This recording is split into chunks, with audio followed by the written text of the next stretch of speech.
안녕하세요, 오목입니다. 반갑습니다. 왜 이렇게 모자를 좀 안 쓰고 싶은데 여러분, 네, 모자 안 쓰면 이래요.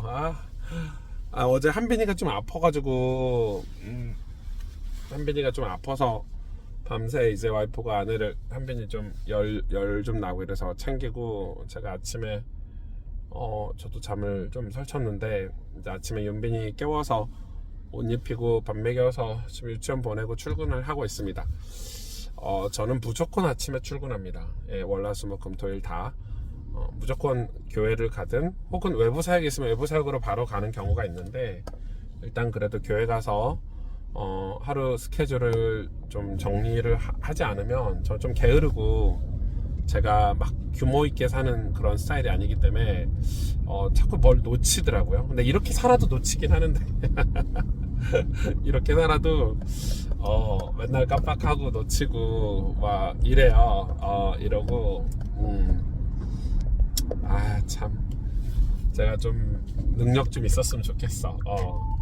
제가 좀 능력이 많고 좀 뛰어나고 또 그런 카리스마도 좀 있고, 그런 거 있잖아요. 카리스마 있어서 뭐 어떤 교회 목사님 보면은 막 카리스마 있어가지고 교회를 정말 규모 있게 탁탁탁탁 이렇게 성도들이 볼 때도 이 교회 진짜 질서정연하다, 뭐 행정을 진짜 잘한다, 와 진짜 규모 있다, 이 교회 진짜 배울 거 많구나, 뭐 이러면 좋겠는데, 죄송하지만 그런 능력이 좀 안 되는 것 같고, 되게 우유부단하고, 이제 또 뭘 하나를 하려면 하면 옆에 기도해야 되고 막 이래야 되니까 같이 일하는 사람들은 좀 답답할 수 있죠. 목사님 빨리 말해주세요, 뭐 이런 건데 내가 어떻게 빨리 말해주지? 이게 하나님 뜻인지 아닌지 시간이 좀 걸릴 것 같은데, 뭐 이런 스타일이어서 전 성도들도 마찬가지예요. 뭐 목사님들 보면 막 성도들 만나자마자 막 답 주고 이렇게 신앙생활 하라고 저렇게 하라고 이렇게 하라고 막 이렇게 얘기하는데, 어떻게 남의 인생에 뭔가를 결정할 때 남의 인생에, 아무리 제가 우리 교회 성도고 제가 담임 목사지만 뭐 이렇게 막 함부로 지금 뭐 이렇게, 제가 물론 그래서 이제 제가 막 이렇게 살펴보고 기도도 하고 이렇게 해서 겨우겨우 이제 본인이 원할 때 입을 때는 스타일인데, 기도 좀 하세요 뭐 이렇게 말하는데, 제가 어떤 분은 보니까 기도하라고 그랬더니 그 집사님이 옛날인데 좀 몇 년 됐는데 저보고 그러는 거예요. 목사님 진짜 기도할 시간이 없다는 거야. 하루 종일 일하고 아이들 케어하고. 그러니까 제가 그냥 생각 없이 집사님 기도 좀 하세요 이렇게 말한 게 얼마나 상처가 됐겠어. 맞는 말이지만 그러니까 저는, 제가 물론 좀 카리스마도 있고 좀 이제 성도들이 들었을 때 뭐 속 시원하게 이렇게 답도 좀 주고 이러면 좋겠는데 그게 잘 안 되더라고요. 아무튼 저도 저한테 속 시원하게 답을 못 주는데 저도 저한테 제 자신에게 카리스마 있게 잘 못하는데, 그래서 이제 저는 그냥 우리 성도님들한테는 제가 이게 말씀을 주일날 선포를 하고 성경 말씀을 강해서 선포하고 그 말씀을 저도 살아내야 되잖아요. 제가 말씀만 전하고 나는 그 말씀대로 안 살면 안 되잖아. 그러니까 저는 이제 그러려고 노력을 진짜 많이 하는 것 같아요. 그러니까 뭐 영적으로 깨어있고 기도하고 뭐 이런 것도 있지만 정말 우리 성도님들이 이 말씀을 받고 뭐 이렇게 몸부림치며 이렇게 살아가고 있다고 생각을 하는데, 저도 목사로서 제 주어진 일을 누가 보든지, 사실 이제 목사는 누가 이렇게 없잖아요. 큰 교회가 아니니까 제가 출근하는지 사무실에서 뭘 하는지 누가 뭐 감시하고, 우리 뭐 부교육자들 알겠지만 설교를 어떻게 준비하는지 누가 뭐 이렇게 감시하고 이런 게 아니니까 일반 회사하고 좀 다르지.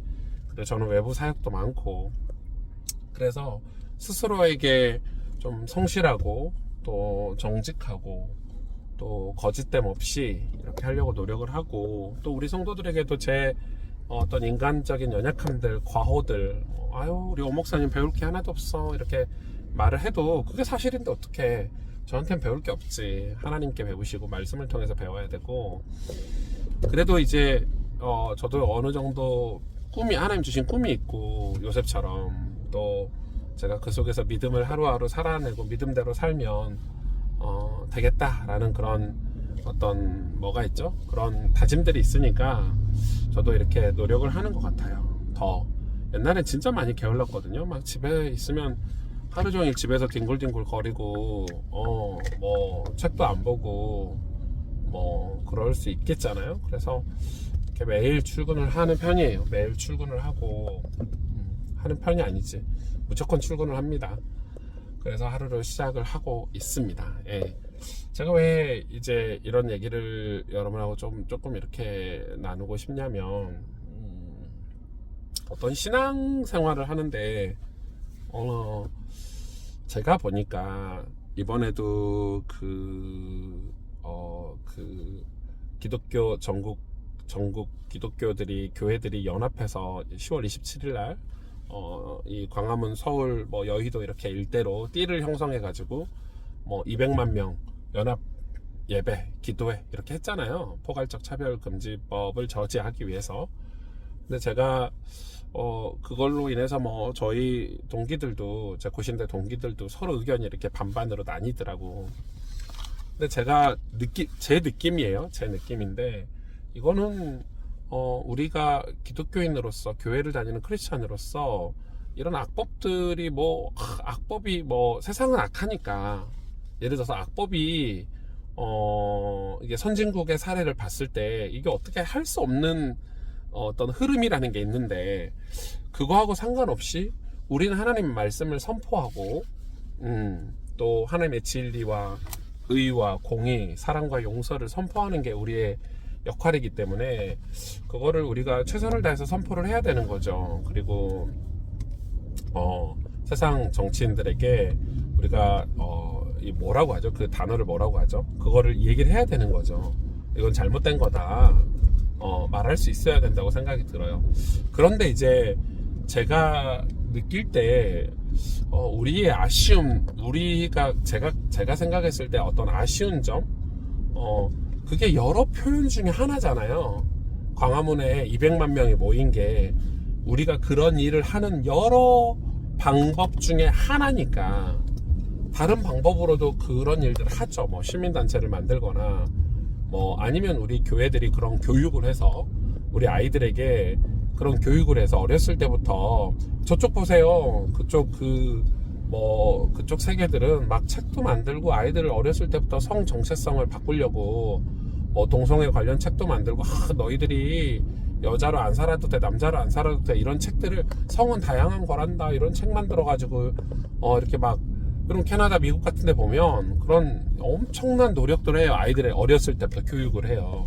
아이들이 타켓이에요. 왜냐면 아이들이 그렇게 배워서 크면 정치고 뭐고 다 그렇게 바뀌는 거니까. 근데 우리는 그런 교육은 잃지 않아. 하다못해 아이들에게 읽혀야 될 책도 하나 없어. 왜 이게 문제가 되고 왜 이게 좋지 않고, 오히려 또 반대로 저는 동성애를 막 비난하고 이런 것도 중요하지만, 온전한 가정, 그리고 행복한 가정, 그리고 우리가 하나님이 주시는 남자와 여자의 그런 성 정체성과 개념들을 우리 아이들이 교육을 해야 되는데, 우리 솔직히 교회에서는 그런 거 터부시하잖아요. 그런 거 말도 못 꺼내게 하잖아. 이제 그런 것도 있는 것 같아요. 그러니까 그런 교육을 체계적으로 해야 되는데, 우리는 목사님 한 명이 갑자기 마음에 감동받으셔가지고 우리 다 모입시다 하니까 다 모인 거야. 다 모였어. 좋아. 너무 좋아. 저도 실황을 다 봤거든요. 4시간 가까이 그 생방송 라이브는 아니지만 유튜브 내용을 궁금하니까, 와 진짜 이번에 제가 볼 때는 기독교가 이렇게 모여서 깔끔하게 할 수 있나 할 정도로 정치인들이 다 배제가 됐고, 그리고 순수하게 예배드리고 기도하고 우리 회개 기도하고, 정말 내용이 좋았어요. 내용이 좋았음에도 불구하고 왜 세상은 이걸 이제 반대하는 사람들은 그 사람들의 얘기도 들어봐야 되는 거죠. 너네들이 평상시에는 그렇게 살지도 않았으면서 이런 얘기를 하는 거야. 사실 동성애만 문제냐, 이성애도 문제다. 목사들 성범죄하고 거기 나온 목사들 성범죄하고 우리나라 봐라. 온갖 음란한 것들, 뭐 유흥업소들 보면은 뭐 기독교인들 천지잖아요. 그러니까 이제 그런 부분에 있어서 안타까운 거지. 왜냐면 진짜 죄를 회개하고 우리 기독교인들이 하나님 앞에서 믿음으로 살면 좋은데, 특정한 이제 뭐 동성애다, 뭐 물론 그게 맞아요. 제가 당연히 맞지. 저도 그걸 적극적으로 지지하고 주일날 가르쳤는데, 포괄적 차별금지법 반대한도 가르쳤는데, 이제 그런 일들에는 관심도 없으면서 오히려 당신들이 그런 죄를 지으면서 이런 거 할 때는 막 일어나가지고 새를 과시하듯이 우리 200만 명 모였다, 이거 안 모이는 너네들은 다 너네들 이거 안 모였어? 안 모이면 너네들 진짜 하나님 백성 아니야, 뭐 이런 말도 들리고, 이거 안 모이면 너희가 문제가 있지, 이런 식으로 해버리니까 그런 게 저는 속상하다는 거예요. 여러분, 맞지 않아요? 그러니까 지금 제가 볼 때는 해야 될 일은 이 모임이 시작되고 나서 또 사라져. 왜냐면 여기 모인 사람들은 그냥 다 감정적으로 좋아갖고 모였거든. 우와 가서 예배 드리니까 뜨겁지. 좋은 찬양팀 브라이언 채플 목사님이 와서 설교했는데 안 좋은 설교가 어딨어요. 너무 좋지. 저도 너무 가고 싶었는데. 그러니까 그렇게 되면 어떻게 되죠? 이제 또 사라져. 그냥 자기 삶에서는 죄 짓고 사는 거야.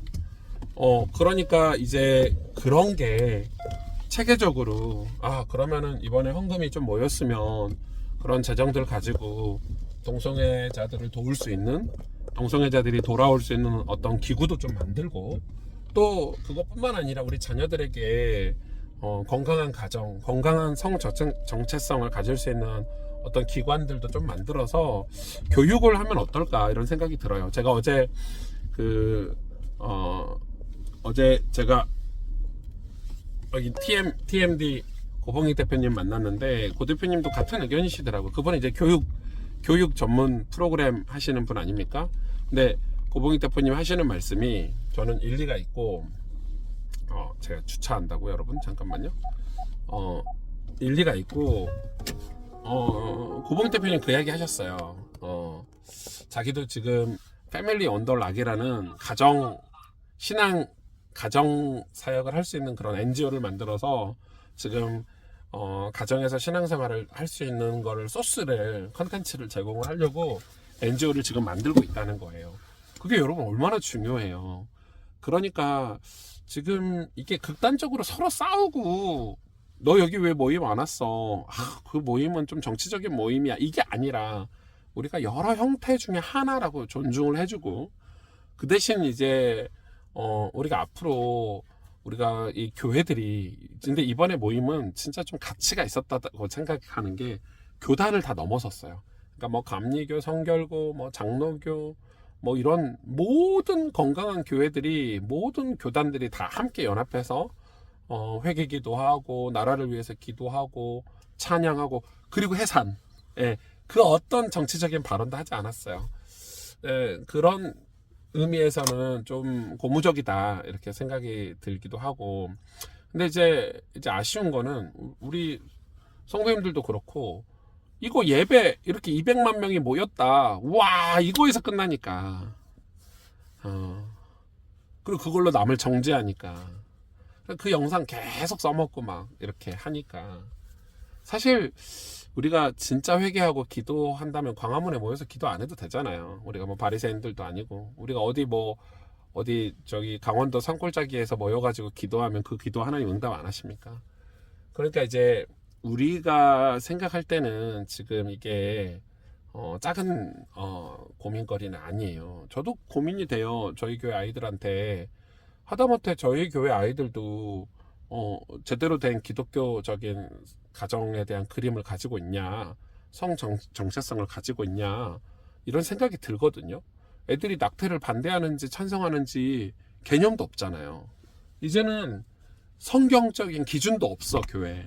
저는 이제 앞으로 저희 교회에서 이제 10년이 지나고 이제 선교적 교회를 하면서 이런 걸 지금 하나하나 교회를 세워갈 건데, 이제 체계적으로 교육을 할 거예요. 우리 교회 괜찮은 강사들을 모시고 단체들과 협업해서 낙태 반대 운동하는 단체들이 있거든요. 우리나라에도 좋은 단체들이 있고, 그리고 고봉익 대표님처럼 이 아이들 진로 교육하는 전문가들도 있고 또 가정사역 하시는 키즈 언더락도 있고 이런 데하고 좀 조인해 가지고 우리 교회에서도 이제 체계적으로 아이들을 교육해서 바른 성경관, 바른 가치관, 이 아이들이 커서 사회 구석구석에서 기독교 가치를 가지고 성경적인 가치관을 가지고 사는 게 여러분 우리가 미래를 준비하는 거라고 저는 생각해요.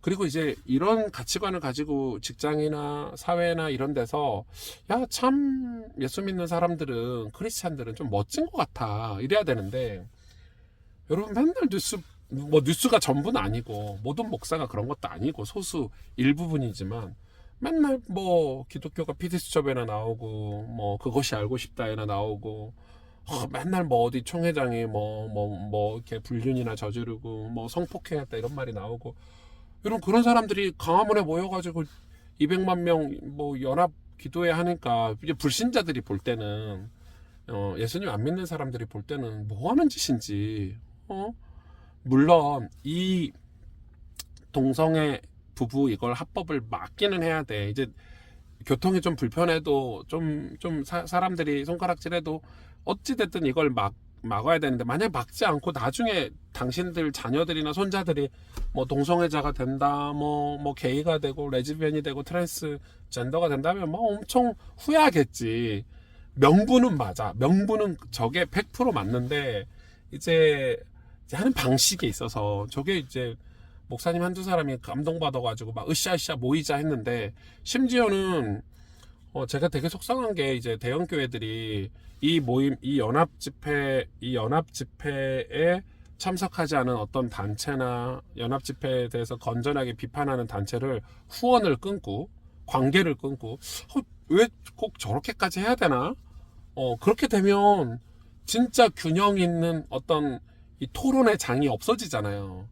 우리는 토론을 하고 대화를 해서 어떤 그렇게 해서 좀 균형을 맞춰서 가야 되는데 또 이쪽도 마찬가지야. 어떤 교수님은 서울대 교수님은 뭐 이런 거지. 버스 타고 가면서 그